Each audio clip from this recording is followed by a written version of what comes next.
Hey guys, welcome back to my channel. I wanted to make a video which is pretty much long overdue about an update with my fertility. Originally I was gonna do like cycle to cycle update on what was going on, but that just didn't happen. So now I'm just gonna do like an overview. So basically right now it is August of 2015 and I have been off the pill for 4 cycles, and during that time I've been using the fertility awareness method to prevent pregnancy. And can I just say, that stuff works. Oh my goodness, like why don't they teach this in sex ed? Like this is amazing, just how God made our bodies to function, and everything is cyclical and happens in its time, and if you learn to interpret those signs, you can get pregnant or avoid pregnancy much easier than in the conventional methods. And I'm just so proud to have taken on this journey to just get cleaner and avoid pregnancy through the fertility awareness method. So I got off the pill because my husband and I have been married for some time now, 8 years almost. It'll be 8 years in October. Look at me getting ahead of myself. And we want to start trying for a baby. But I didn't want to get pregnant right away because I wanted some time for just the hormones to balance out or whatever. So basically, I got off the pill in like May, and I've had 4 cycles since then. So the cool thing is that I've discovered things about my cycle that I didn't know before because I was on the pill. And when you're on the pill, you're taking those hormones in, so it's telling your body how to react and when to do certain things, whereas when you're off the pill, your body just does what it's supposed to naturally. Thus, I've been able to learn about my body and able to identify what point of my cycle I'm in due to the signals that my body's giving me. So like, sorry if I look this way, it's because I'm looking at my notes. So one thing that I've realized is that I have a short cycle. An average woman has 28 cycles. Wow, not 28 cycles. An average woman has a cycle of 28 days, and that's split up between your follicular phase and your luteal phase. But mine is actually anywhere between 25 and 26 days, whereas on the pill it was always 28 days, very regularly. I also figured out that I have a shorter luteal phase, which can be okay. I also figured out that I have, oh, the lighting just changed, forgive me if it's darker. I also figured out that I have a short luteal phase, whereas most women, and it's pretty standard from what I read, have a luteal phase of 14 days. And the luteal phase is when you ovulate to when you get your period again. And when you get your period again, that's cycle day 1, and that's your cycle starting over, so that'll be a new cycle. So usually women ovulate, and from the time of ovulation to the first day of their next period is 14 days, whereas I get like 10 to 11 days between cycles, within my luteal phase. The good thing about that is that I have more cycles in a year, more chances of getting pregnant than an average woman. But the bad thing is that the fertilized egg might not implant properly because it might not have enough time to, because I guess those 3 extra days really count for something.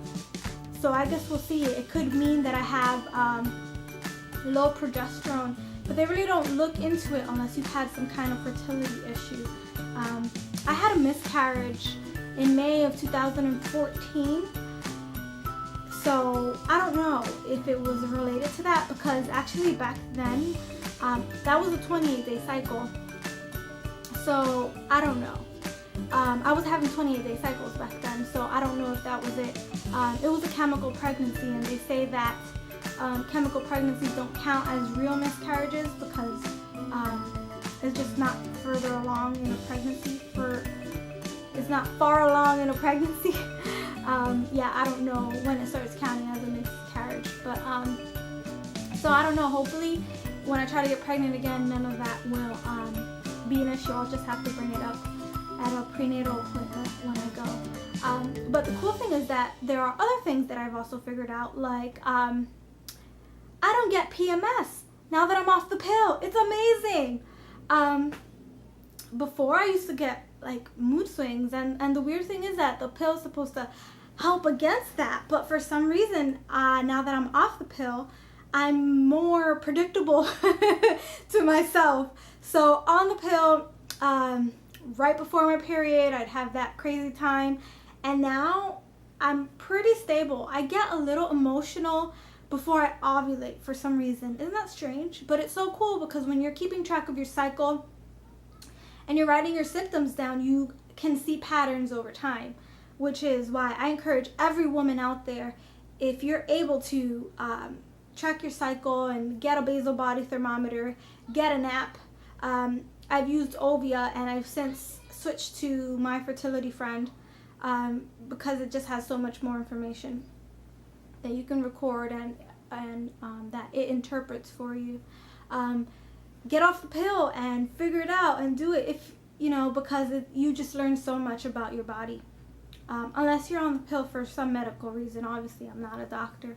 But yeah, that's cool. And another thing that I figured out is that my breasts get tender during my luteal phase. So once my breasts get tender, I know that I've ovulated and I know that my period's coming up, which is pretty cool. I mean, the bad thing about that is that I have 10, 11 days of painful breasts, but once my period comes, it goes away. So usually I know when my period's gonna come, which is crazy. It's so crazy.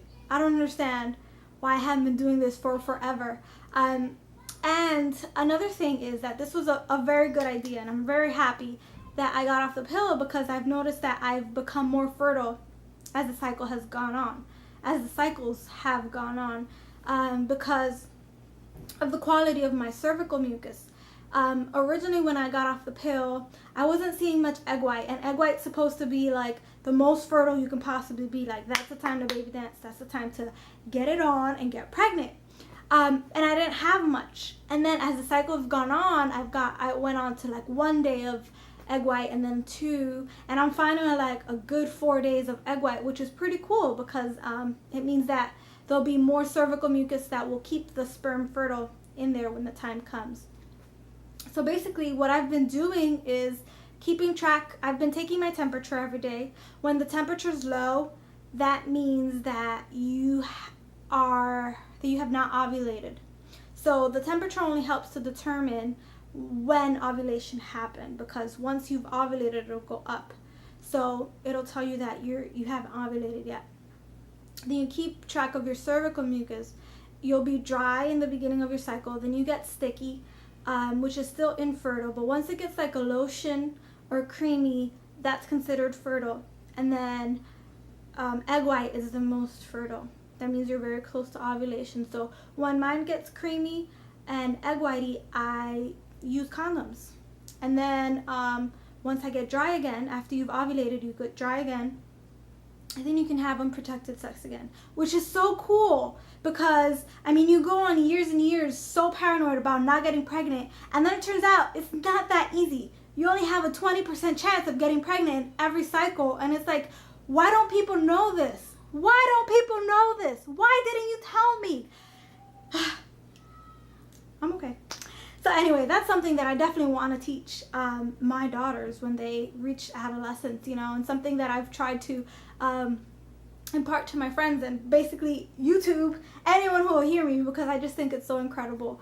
So I just wanted to give an update of where it was in my fertility, but what this really means is that now we get to try for a baby, which is super exciting. I'd like for it to happen in September, because I think a baby in June is cool. And we'll see. But anyway, thanks for watching, and hit the subscribe button.